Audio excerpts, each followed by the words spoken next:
Mercy comes from the Latin merces, meaning reward or wages, but in Christian usage, it evolved from misericordia, a compound of misery, wretched, and cor, heart. Mercy, then, is a heart moved by the suffering of another. It is not a transaction but a posture, a bowing down of strength to lift the lowly. It's the tear that forms in the eye of justice when it sees not the crime but the cry. Mercy doesn't excuse wrongdoing, it transforms it. It says, I see your wound before I see your wrong. Mercy kneels beside failure, binds it in love, and walks with it toward restoration. A merciful soul lives with open hands, not to strike, but to shelter. To speak mercy is to say, your weakness does not disqualify you from love. Mercy invites us to become more than our instincts. It urges the strong to stoop and the proud to soften. It is not merely pity, it is participation in the pain of another.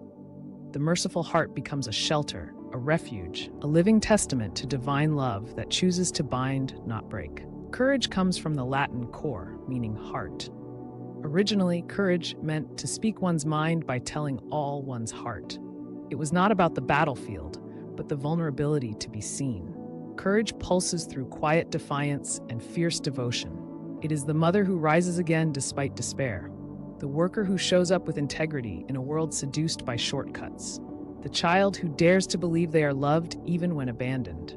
Courage is not the absence of fear, but the triumph of love over paralysis. It is divine oxygen to the suffocating soul. It is the grip on truth when it would be easier to run.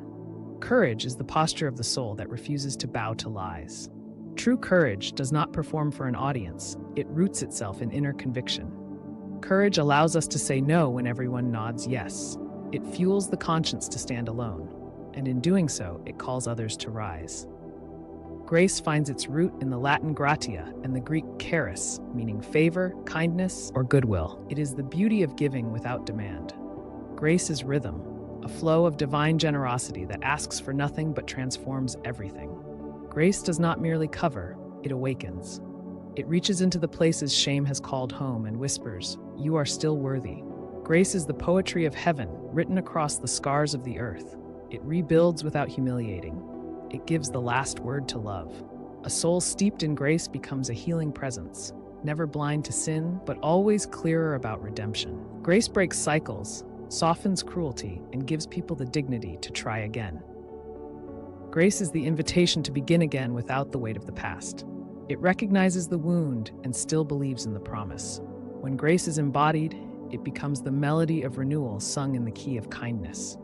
Grace never leaves things as they are. It transforms what it touches. Steadfast comes from Old English stead and fest, firmly fixed. To be steadfast is to be anchored, not reactive, not performative, rooted. It is the spiritual discipline of loyalty under pressure. A steadfast soul is unmoved by trends and untempted by betrayal.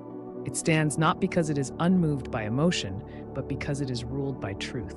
Steadfastness is strength in stillness, the refusal to abandon when the season grows harsh. The soul that is steadfast remains in love when the fire dims. It forgives without being asked.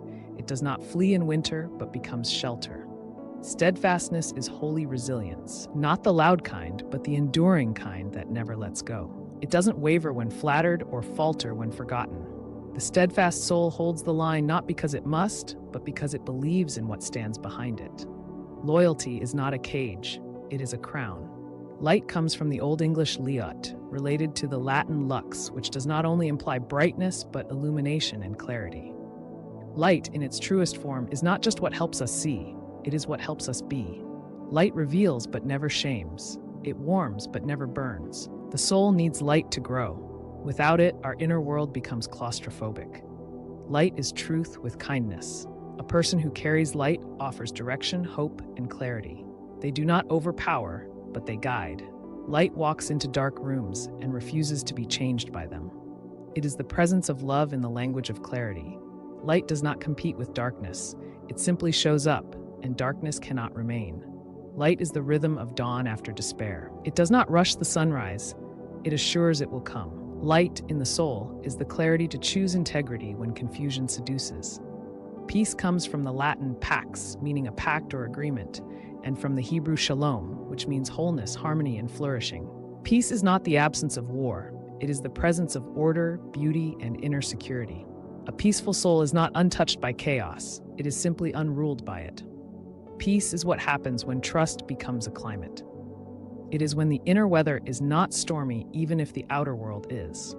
Peace is the fruit of surrender to a deeper truth, that we are held, we are seen, we are not alone. The soul that chooses peace builds bridges where others burn them.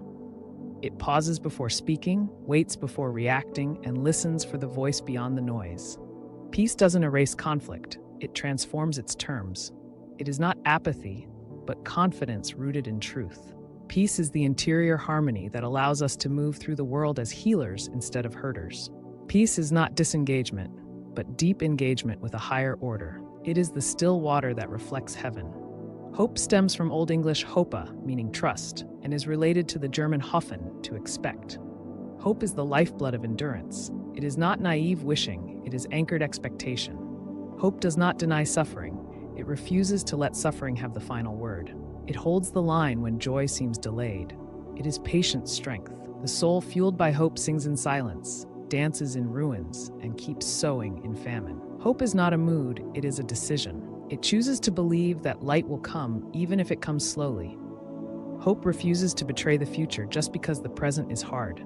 It is faithful imagination in a wounded world. Hope plants seeds others laugh at.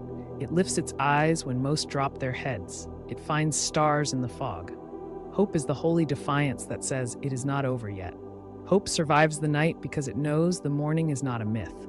It clings to promises and prays them into being. Beloved comes from the Old English be, meaning thoroughly, and lufion, meaning to love. To be beloved is to be thoroughly loved, not casually liked or conditionally kept.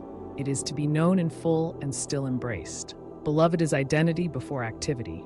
It is who you are before what you do. The soul that lives as beloved stops hustling for validation. It walks with dignity. It knows it can be corrected without being rejected. It gives without fear of being forgotten. To call someone beloved is to speak heaven's verdict over their existence. You are wanted. You are worth the cost. You are not a burden. The soul that rests in this truth becomes a sanctuary for others. When we claim our belovedness, we stop grasping and start growing. We move from striving to resting, from fear to joy. It is not pride to know you are loved. It is obedience. Belovedness gives birth to belonging. It gives us the courage to love others without fear of loss. Truth derives from the Old English triu, meaning faithfulness or constancy. Truth is not mere accuracy. It is reality aligned with eternal goodness. Truth builds trust. It liberates the mind and clears the conscience. A soul that lives by truth resists manipulation, avoids self-deception, and finds strength in transparency. Truth is never cruel. It wounds to heal, not to shame. It holds up a mirror, not to condemn, but to invite renewal. The person who lives by truth carries integrity like a compass. They don't bend in storms. They don't trade truth for temporary ease. Truth dignifies conversation, anchors community, and rebuilds fractured identity. It is not a hammer, but a horizon. It calls us to what is higher, holier, and more whole. A truthful soul is not perfect, but profoundly free. Truth does not demand performance. It requires presence. It transforms not by domination, but by revelation. Sanctuary comes from the Latin sanctuarium, meaning a holy place. But the soul is not a building.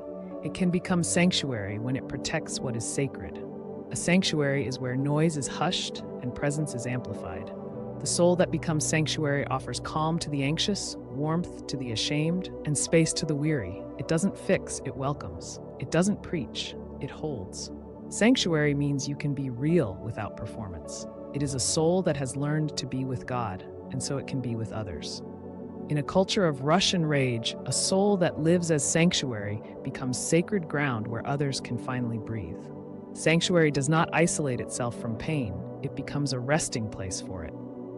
The soul that is a sanctuary carries holy stillness and invites weary travelers to set down their burdens and be known. It is a living space of rest and reverence. A sanctuary soul is a doorway between heaven and earth.